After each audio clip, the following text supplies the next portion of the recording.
శివలింగాల క్షేత్రం శ్రీ శ్రీ శ్రీ పంచధామ క్షేత్రం చిన్న హరిశ్చంద్రపురం వారి 5వ శివరాత్రి ఉత్సవాలు ఫిబ్రవరి 25, 26, 27 తేదీలలో పలు ఆధ్యాత్మిక సాంస్కృతిక కార్యక్రమాలతో పాటు అంగరంగ వైభవంగా నిర్వహించబడును.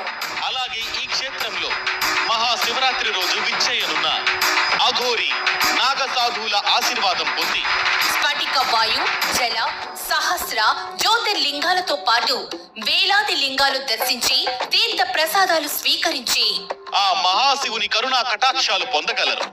అలాగే 1,00,000 శివలింగాల ప్రతిష్ఠ మహాసంకల్పంలో భాగంగా ఇప్పటికే వేలాది లింగాలు దేశ విదేశాల నుంచి భక్తులు వచ్చి ప్రతిష్ఠ చేయడం జరిగింది. అలాగే శివునికి ప్రీతికరమైన మహాశివరాత్రి రోజు మీరు మీ వంతుగా క్షేత్ర ప్రాంగణంలో ఒక శివలింగం ప్రతిష్ఠ గావించి 1,00,000 శివలింగాలు ప్రతిష్ఠ మహాసంకల్పంలో భాగస్వాములు కావాలని కోరుకుంటున్నారా? అయితే శ్రీ పంచధామ క్షేత్రం చిన్న హరిశ్చంద్రపురం వారిని 6302807802 కి సంప్రదించగలరు. ఇట్లు శ్రీ పంచధామ క్షేత్ర అభివృద్ధి సేవా సంస్థాన్ చిన్న హరిశ్చంద్రపురం కోట బొమ్మాలి మండలం శ్రీకాకుళం జిల్లా ఆంధ్రప్రదేశ్.